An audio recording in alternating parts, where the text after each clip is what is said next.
It's just really breathtaking that, the lives that he touched. Friends and family gathered to pay respects to a state trooper who died in an accident. Now they want him to be remembered. Caught on surveillance video, a man stealing from unlocked cars outside a Richmond business. What one of the victims told us.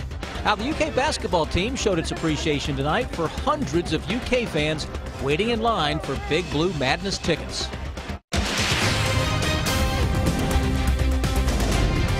This is WKYT News at 11.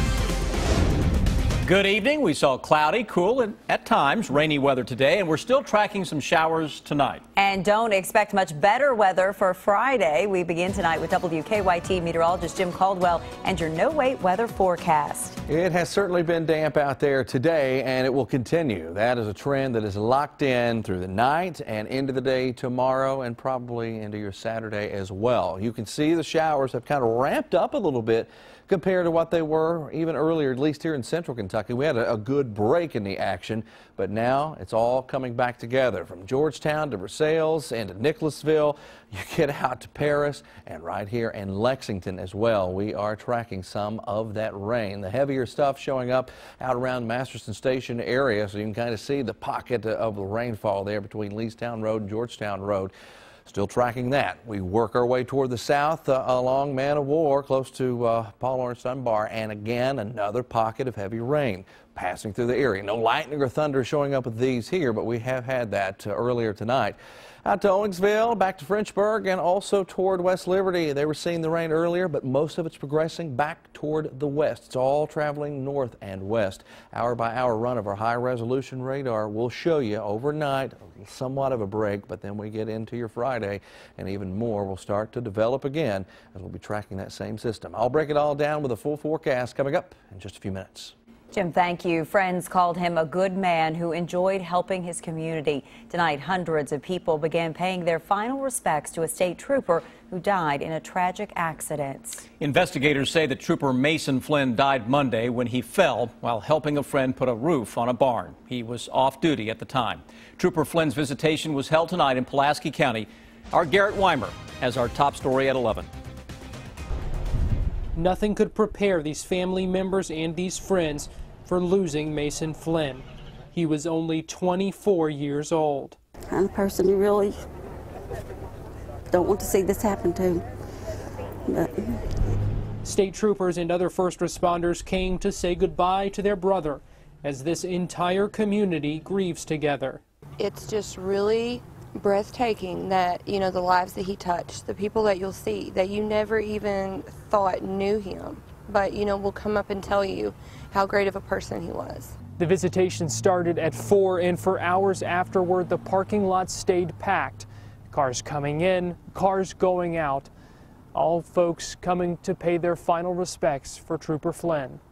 Those who knew him say he'd do anything to help someone in need.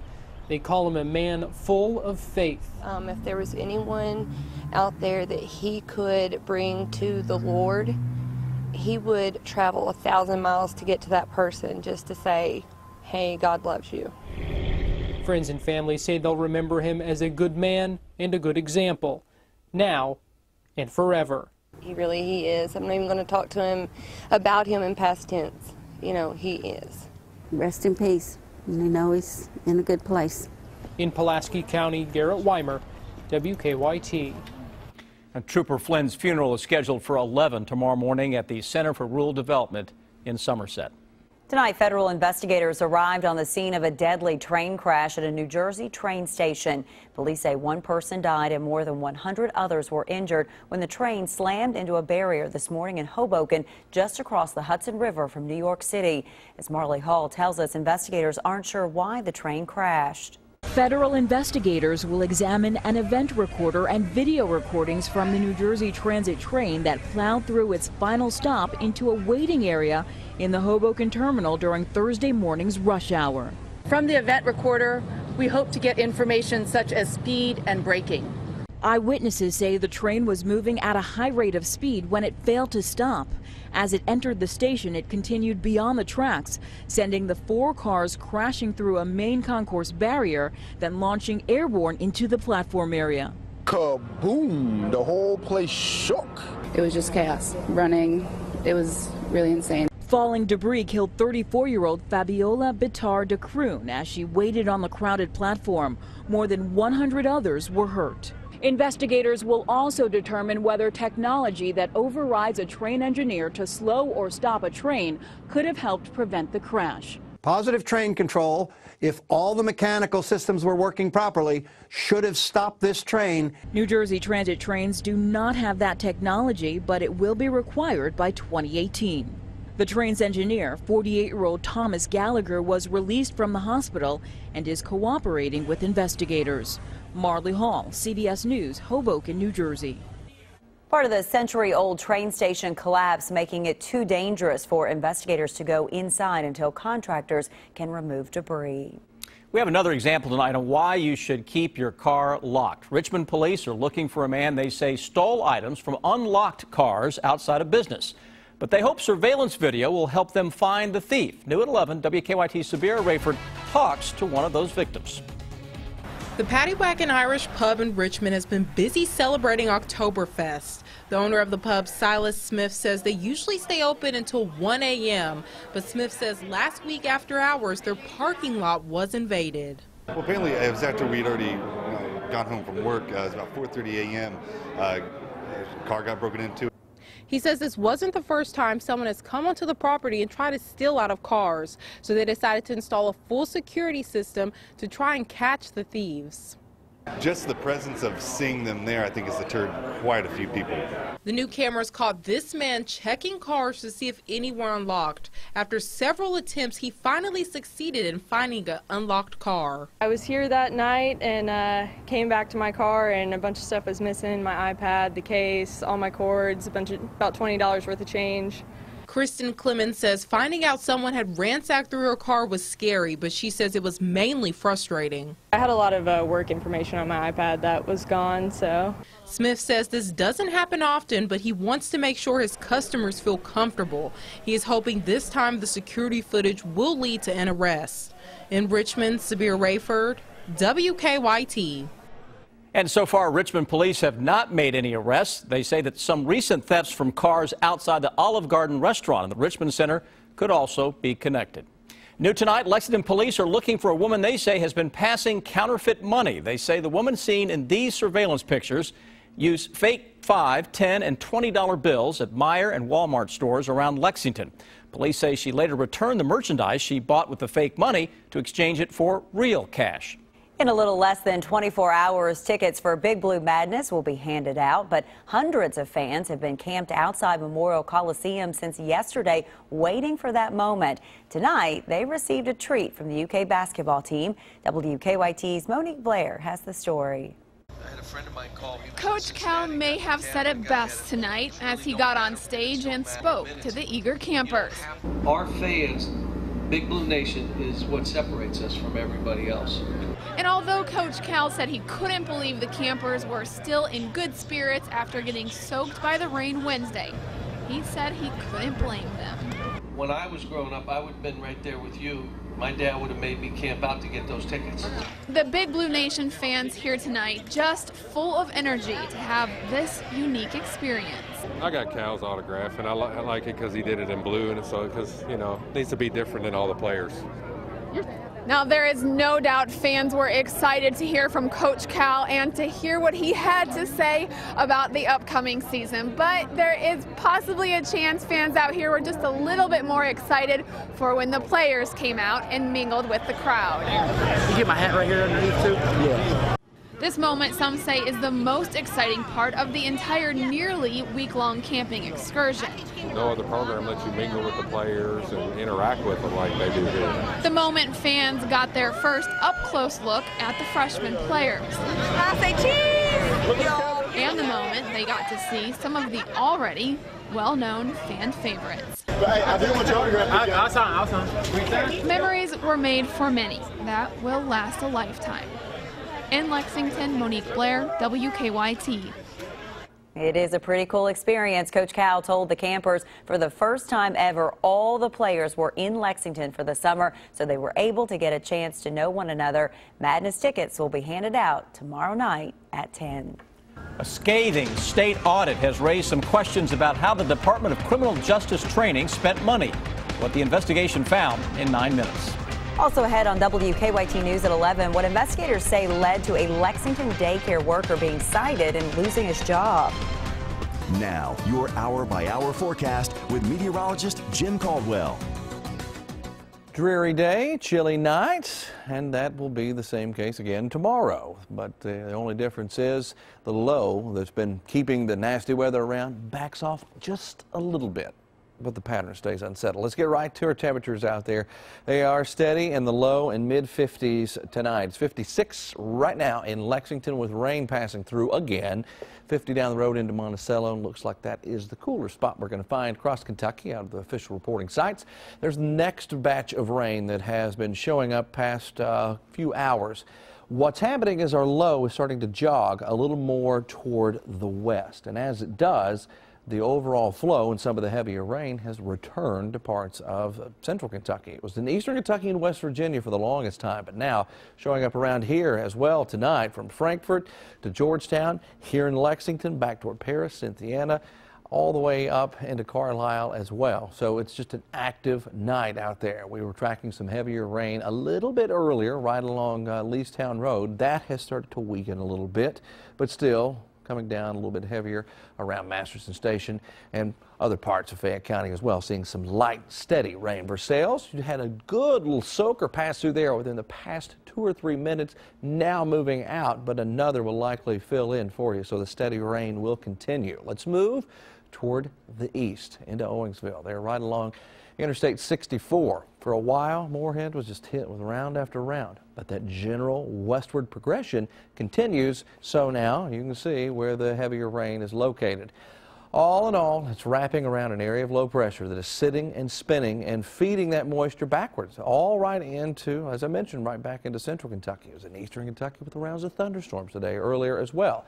Here we go, hour by hour. We'll keep the cool, damp pattern locked in tonight. Low starts meandering a little bit more toward the north, and as it does, it's going to pull the better rain chances out of the mountains and tries to plant them right here in central Kentucky. We're into your Saturday afternoon, Saturday evening. We break out into another round of showers. We're finding ourselves more so on that southern flank of the low, so it keeps the pattern active at that point. Temperatures cool, messy day, same old song and dance that we've gotten to know here over the past few days. So as the low moves more toward the north on Sunday, it'll only keep an isolated chance of showers around. Most of us are going to start to dry up, and that's when the pattern actually begins to break and looks a whole lot better in that 7-day forecast. Check it out here as we get past Sunday. Small chance of rain here in the area, but then Monday through Thursday, we're right back into the 70s, and we're around normal. Hard to believe. We're around normal because for so long we were about 10, 15, 20 degrees above it. Now we've been about 10 degrees below it. But next week, we're going to try to get to normal. I just feel like I never really know what normal is, so I don't really get excited. You don't know whether to miss it or not. Yeah. But normal looks good next week, though. Good deal. Now you know. Three of us are abnormal. Yes. You better believe it. Some relief coming for thousands of drivers who travel between Louisville and southern Indiana every day. That's in 8 minutes. A state audit claims there were problems with how the Kentucky Department of Criminal Justice Training spent money and hired people. The Secretary of the Kentucky Justice Cabinet requested the audit, which covers the last 10 years of operations at the department. In the audit, investigators say they found evidence of excessive and unnecessary spending, even for items such as engraved mint julep cups, watches, and catered food. The audit also claims the department used contracts with Eastern Kentucky University that allowed it to get around state employment laws, including hiring family members. So we requested this audit, as you know, back in April because we had found too many signs that the previous administration had not lived up to those standards. The state auditor says the report will be referred to the Executive Branch Ethics Commission, which will decide if the investigation needs to continue. State leaders say they plan to keep a close eye on a Lexington daycare following an investigation. The Cabinet for Health and Family Services claims the investigation found multiple violations at New Creation Child Care on Industry Road. Investigators claim that two men played a game with children at the daycare where the only way the children could get yogurt would be to let the men hit them with a stick. Police later cited daycare employee Jamar Hall with assault, and we've learned he's since lost his job. Investigators also claim there were too many children in one classroom with only one staff member present. And they say the daycare's front window was shattered after one child knocked another one into the window. The daycare did not want to comment. New tonight, Danville police are asking for your help finding a missing woman. They say 22-year-old Desiree Sparks disappeared Tuesday. They say between 3 and 4 that afternoon, she was seen leaving the area of Citation Drive in Danville. Police think Sparks was with a man who was possibly driving a dark-colored SUV. Also new tonight, police in Campbell County have arrested a man in connection to a crash that killed a middle school student. Police charge 45-year-old Mark Ratchford with leaving the scene of an accident and failure to render aid. They say Tuesday morning his truck hit a boy riding a bike on Alexandria Pike. The boy later died from his injuries. Police say he was heading to school at the time of the accident. A man accused of abandoning dozens of horses at a Mercer County farm changed his plea today. Charles Burrell entered an Alford plea to 9 counts of animal cruelty. The plea means he does not admit to the crime, but acknowledges there's enough evidence to convict him. Burrell's attorney says his client doesn't feel he is responsible for the horses not receiving proper care. I don't want to name names of people that he had relied upon and paid to take care of the horses who then double-crossed him. As part of his plea deal, Burrell will serve 2 years probation. During that time, he will not be allowed to have any animals in Kentucky. Burrell's daughter, horse trainer Maria Burrell, also faces animal cruelty charges, but police say she's avoided arrest by staying out of Kentucky. A major bridge over the Ohio River in Louisville will reopen to traffic next month.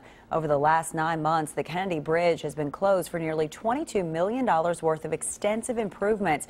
Today, Kentucky and Indiana leaders announced the bridge will reopen on October 10th. It will carry southbound traffic of Interstate 65. The improvements are expected to add 35 years to life of the bridge. We were just joking earlier with some of the engineers here. 35 years from now, we may not even need cars. Who knows? We'll be levitating over the river or something. But at least into the foreseeable future, we've got something that will serve us and serve us well. Construction is also winding down on Louisville's new East End Bridge over the Ohio River. It's scheduled to open in December. Up next, those Bengals taking the field on Thursday night. Rob? Cincinnati looking to right this ship after 2 straight losses, and Mark Stoops on what he hopes his team will be able to do as the Cats head down to Alabama this weekend. That's next on WKYT.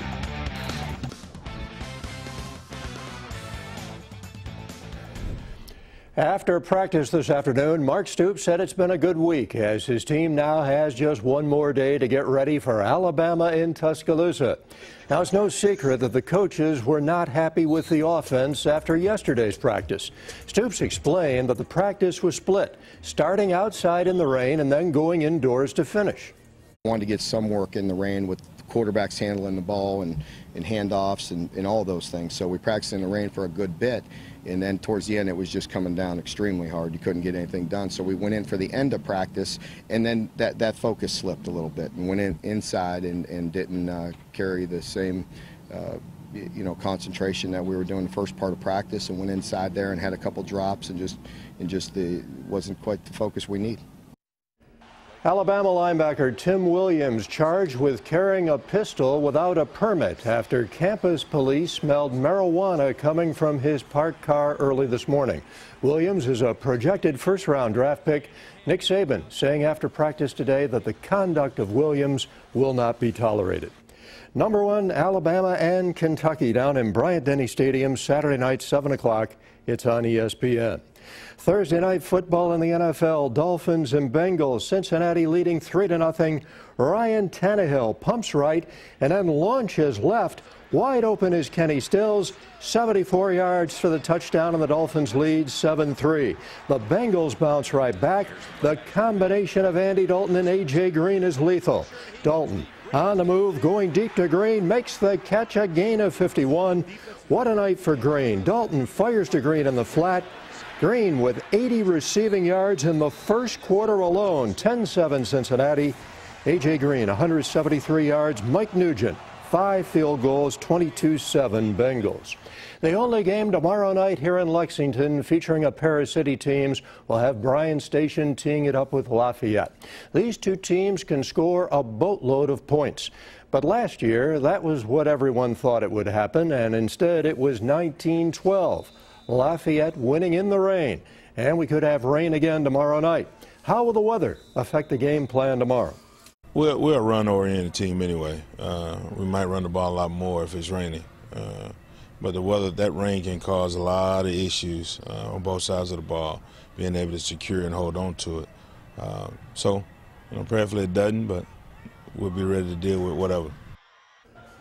Michaela Epps and Evelyn Akator of UK are both Sporting News preseason All-Americans, and the Cats are ranked number 10 in the country in the Sporting News preseason poll. Epps was named to the first team. She was named a second-team All-American biathlons. Akator is named to the Sporting News third team.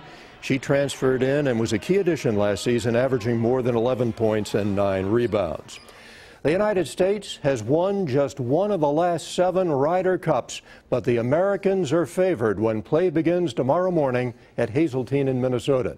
J.B. Holmes is on the U.S. team. He was on the team the last time the U.S. won in 2008 at Valhalla.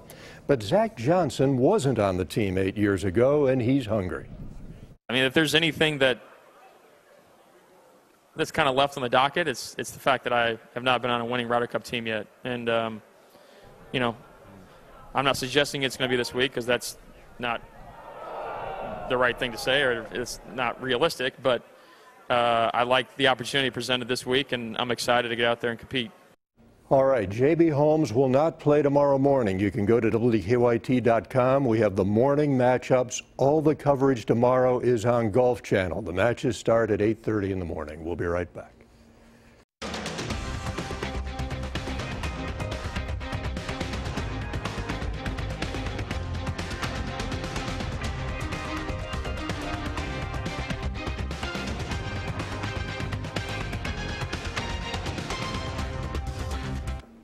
The Late Show with Stephen Colbert is less than 1 minute away here on WKYT. And tonight's guests include one of my favorites, Morgan Freeman. He is a good one for sure. Yes. All right, not a great Friday shaping up for us. No, unfortunately it's not. More showers, kind of like today, and even out there tonight we'll have another chance of rain. That's going to keep temperatures in the mid-60s, which is about 10 degrees below average for this time of year.